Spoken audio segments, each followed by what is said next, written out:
Okay. Hi, Jessica. All Hi. right. Just scanning your energetic field here just a bit. One thing Okay. that your spirit team is saying is they're showing me a raccoon. And you know how a raccoon has like a little mask on, and they say you're really good at masking your emotions. And you might put on a smile sometimes when you feel like that you don't want to.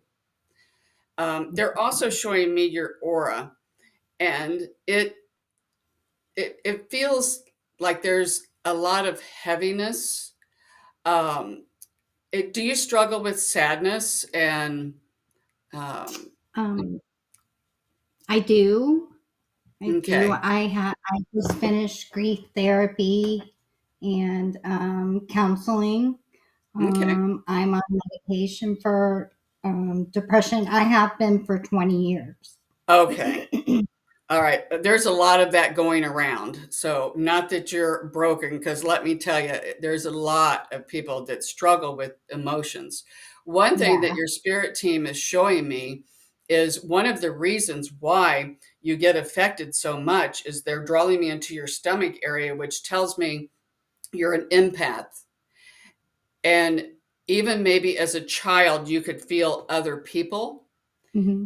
And as children, sometimes if there's issues in the family dynamics, children think that they've done something wrong. And we just see you, they're taking me back to you when you were a little girl. And sometimes you just were trying to figure out why people acted the way they did, but you just couldn't figure them out because there was no rhyme and reason. It was chaos. Was your home as a child chaotic? It was. It really was. I had a young mother and Okay. a father who was a drug dealer. Okay, that So might do it. very, Okay. very chaotic. You what? It was very chaotic. You Okay, are yes. right, what you're seeing. Um, One thing that your spirit team wants me to tell you too is that we choose our parents. We all do. And whatever your parents did that you didn't like, then they taught you how not to be. Because Yes. your spirit team is showing me that you have come a long way. Mhm. Because they're showing me, wow, you can really go down rabbit holes really, really, really far. And they're telling me with all of the stuff that you've done, the combination of things that you've done through the years, you still may jump down them rabbit holes, but you don't stay there as long as what you used to.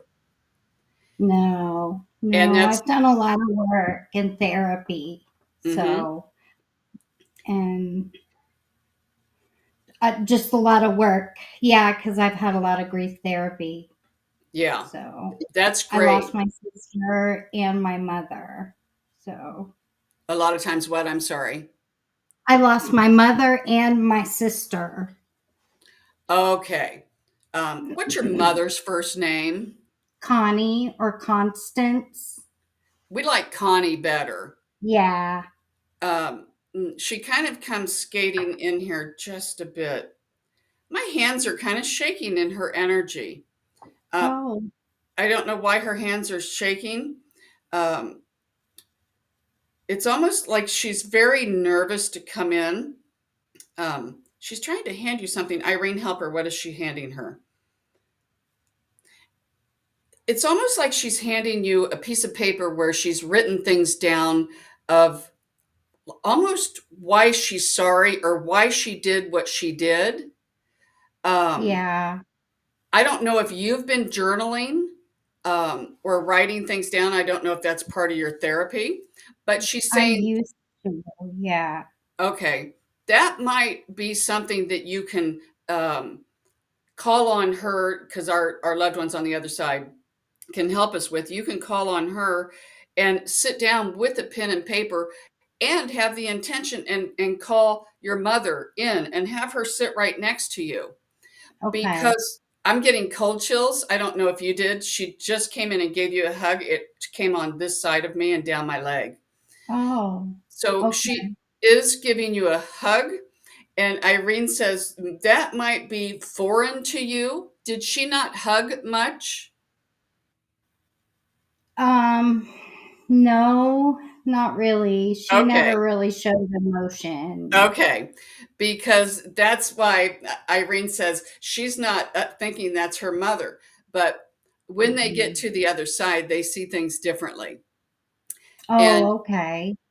we love it because she's confirming now when you said she was a young mother, because she's telling me that she couldn't figure her out or her life out.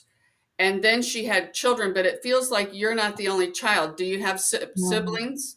Yes, I had 3 siblings. Okay. Yes. And she says it just was like a snowball. She showed me a little Mhm. snowball at first, and then it just got worse as time went Mhm. on. Yes, yes. Um, I don't, She was always a wonderful mother, but she had so much turmoil in her life. But she tried to shield us from it. She yeah, really did. yeah, because I think that's part of some of the stuff that she's writing down is trying to Mhm. explain to you why she did the things. And you're like, well, how am I going to know this? And she says that if you sit down and present her a question, even write it on the piece of paper and just sit there in silence. And then you can start Mhm. writing. And then a funny thing might happen the more that you do it is you might start finding yourself writing maybe words or sentences, something that you may never use. They might become in different languages or something of that sort. Or it might take a whole different turn and you might start writing about something else and you're like, why am I writing that? But she could be impressing you to write it. Okay. Um, it's kind of like a diary, but she says it would work out wonderful for you. A little bit of therapy, not only for your relationship with her, and we love the way you love her, but even with your father and with you. Because they just show me, she tells me that you've got like a hammer in your hand and you just keep beating yourself over the head. Always beating yourself up like you're not your best cheerleader. And No. she wants you to be she wants you to be your best cheerleader because um, people are only going to like you as much as you like you. And we want you to, she says, we want you to present yourself out into the world like, hey, look at me, you know. And she just puts a cheerleader outfit on you and she takes that hammer out of your hand. Okay. So She always used to be like that, trying to turn things around. perfect. Another thing she's talking about too, um, I'm really drawn into your bedroom at night, and I'm hearing like knocks or creaks, odd sounds. Do you have a lot of knocking, or you're like, what is that? I don't know what that is. No, I have it. It's really windy on the corner of our house, and there's something that squeaks all the time when it's windy. It'll go Okay, er. It's this like a might, pipe or something. yeah, this might not be when it's windy. Because it feels like she comes in and visits you at points in time, especially when you're really sad.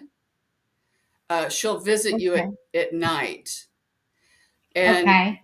when she does that, pay attention to when your emotions are down. If you don't start hearing a lot more uh, creaks and knocks when it's not windy. You know, when it's Okay. windy, we can say it's from the wind. Yeah.